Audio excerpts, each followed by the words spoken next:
টাঙ্গাইল এলেঙ্গায় বয়ানে গেলাম, যেই বাসায় খাবারের ব্যবস্থা করেছে, বাড়ি এত সুন্দর, চোখ ধাঁধানো বাড়ি, দেখলেই কলিজা ঠান্ডা হয়ে যায়। এবার বাড়ির মালিকের সাথে অনেক সময় গল্প হইল। বাড়ির মালিক বলতে আছে, হুজুর আমি কাঁচা তরকারি বিক্রি করতাম, কাঁচা তরকারি বিক্রি করে করে আমার পেট চালাইতাম, কাঁচা তরকারি বিক্রি করে এত দামি বাড়ি কেমনে বানাইছেন? এক কথায় তার উত্তর হলো, তা তিনি বলল যে আমার রব আমাকে এই নিয়ামত দান করেছে, অল্পের ভিতরে বরকত বাড়ায়া দিছে। আমি বললাম কেমনে এই বরকত আসলো, কোন রাস্তা দিয়া? তিনি জবাব দিতেছে, প্রতিদিন সকালবেলা আমি সবজি কেনার জন্য গ্রামে যাই। কষ্ট হয় আপনাদের? সবজি, কাঁচা তরকারি, কদু, ঝিঙ্গা, তুরই, বটবডি, পেঁপে এগুলা কেনার জন্য আমি ভ্যান নিয়ে গ্রামে যাই। আমি রাত্র প্রায় 4টার সময় ঘুম থেকে উঠি। ঘুম থেকে উঠার পরে উজু বানাইয়া অল্প কিছু টাকা নিয়ে আমার ভ্যানটা নিয়ে আমি রাস্তা দিয়া চালাইতে চালাইতে চলে যাই সেই ক্ষেতের দিকে, গ্রাম্য বাজারে। আজান হয়ে গেলে ভ্যান রাইখা আমি নামাজের জন্য মসজিদে ঢুকে পড়ি। নামাজ শেষ হওয়ার পরে আবার আমার ভ্যান নিয়ে আমি আমার গন্তব্যে রওনা হই। ঘটনাক্রমে একদিন সবেহ সাদেকের আগে এখনো পর্যন্ত সূর্য ওঠে নাই। রাস্তা দিয়ে আমি হাঁটতেছি, কিছু দূর যাওয়ার পরে একজন বৃদ্ধা মহিলাকে দেখলাম লাঠিতে ভর দিয়ে দাঁড়িয়ে আছে। আমি ভয় পেয়ে গেছি। প্রথমে ভাবছি হয়তো কোনো জিন হতে পারে। সাদা কাপড় পরা, সাদা চুল, হাতে একটা লাঠি, সেটাও দেখি সাদা লাঠি। ভয়তে আমার কলিজা মুখের কাছে চলে আসছে। মনে করছি হয়তো কোনো জিন হবে, না হয় কোনো ফেরেশতা হবে। পরে বুঝলাম না, সে মানুষ। কাছে গেলাম, সে আমার দিকে হাতটা বাড়ায় দিল। 5টা টাকা দাও, 1 পিস রুটি কেনার মতো টাকা আমার কাছে নাই। গরিব মানুষ আমি। অনেকের দরবারে হাত পাচ্ছি, কেউ দেয় নাই। তুমি নামাজিওয়ালা মানুষ, দেখছি মসজিদ থেকে বের হয়েছ, তোমার কাছে হাত বাড়াইছি, ফিরাইয়া দিও না। 5টা টাকা হইল, আমাকে তুমি দাও, 2 পিস রুটি কিনে খাবো। হুজুর বিশ্বাস করেন, তখন আমার পকেটে মাত্র 5টা টাকাই ছিল, আর কোনো টাকা ছিল না। আমি সিদ্ধান্ত নিলাম, ফজরের নামাজ পড়ছি, মনটাও ভালো লাগতেছে।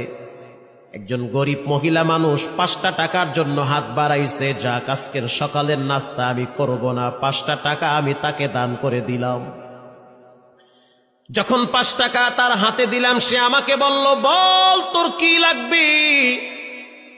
এবার আমি বলতে আছি, তুমি তো দেওয়ার মালিক না, তুমি তো বড় ফকির। মহিলা বলতে আছে, আমি আর তুমি দুইজনই ফকির, কিন্তু তোমার আমার রব মোটেও ফকির না। আল্লাহু আকবার জোরে বলেন। তুমি আমি দুইজনই ফকির, আল্লাহ কি ফকির? সে তো ফকির না। হুজুর কথাটা শোনার সাথে সাথে আমার কলিজার ভিতরে কে যেন একটা পার মারছে। আসলেই তো আমিও ফকির, উনিও ফকির, ধনী কে? আল্লাহ। হুজুরের পরে দেখলাম মহিলাটা 2টা হাত উপরের দিকে তুলে দিছে। দেওয়ার আগে আমি আমার ওই বুড়ি মহিলাকে বললাম যে, তুমি একটু দোয়া করো যে আল্লাহ যেন আমার একটা বিল্ডিং বাড়ি করার তৌফিক দেয়, কারণ আমার ঘরে একজন তোমার মতো মা আছে। বৃষ্টির পানিগুলা যখন পড়ে, আমার মায়ের মাথায় গিয়া পানির ছিটা পড়ে। তুমি মুসাফির মানুষ, আমার জন্য একটু দোয়া করো যেন রব্বুল আলামিন আমাকে একটা ঘর করার তৌফিক দেয়, কারণ টিমের ভাঙ্গা ঘর, পানির ছিটা পরে পরে রাত্রিবেলা আমরা ঘুমাইতেও পারি না। এমন গরিব সমাজে আছে না? নাই, সামর্থ্য নাই একটা বাড়ি করবে। এবার বুড়ি মহিলা 2 হাত তুলে দিয়া বলতে আছে, আল্লাহ, এখনো পর্যন্ত সকালের সূর্য উঠে নাই, এখনো পর্যন্ত দোয়ার দরওয়াজা ক্লিয়ার আছে। আল্লাহু আকবার। আমি একজন বুড়ি মহিলা, জানি আমি দুর্বল, তুমি তো মোটেও দুর্বল না। অতএব তুমি আমার দোয়াটা কবুল করে নাও। এই সবজিওয়ালার জন্য ভালো একটা বাড়ি করার তৌফিক দান করো। হুজুর বিশ্বাস করেন, এরপর থেকে প্রতিদিন আমার ইনকামের ভিতরে কেমনে জানি আল্লাহ পাক ডাবল বরকত বাড়ায় দেয়। আমি আস্তে আস্তে কিছুদিন পরে দেখলাম ব্যবসায় খালি উন্নতি হচ্ছে। 4-5 দিন পরে আমি ভ্যান বাদ দিয়া টমটম নিলাম, মাল বোঝাই করে ঢাকায় পাঠাই। যখন দেখলাম টমটমেও সাপ্লাই দিয়া কুলাইতে পারি না, তারপরে আমি পিকআপ নিলাম। পিকআপে মাল লোড করে যখন কুলাইতে পারি না, তারপরে আমি ট্রাক লোড করলাম।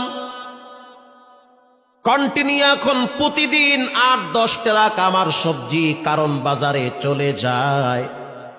আর আল্লাহ পাক এত বরকত দিয়েছে, প্রায় 2 কোটি টাকা খরচ করে আমি এই সুন্দর বাড়ি বানিয়েছি। আরো জোরে সুবহানাল্লাহ। দেওয়ার মালিক কে? ওয়া আম্মাস সাইলা ফালা তানহার। কেউ যদি সাইল করে, না বইল না। যে তোমার কাছে হাত পাতে অবশ্যই তোমার চেয়ে সে দুর্বল। ঠিক না ব্যাঠিক? না বলিও না, কিছু দিয়া বিদায় দাও।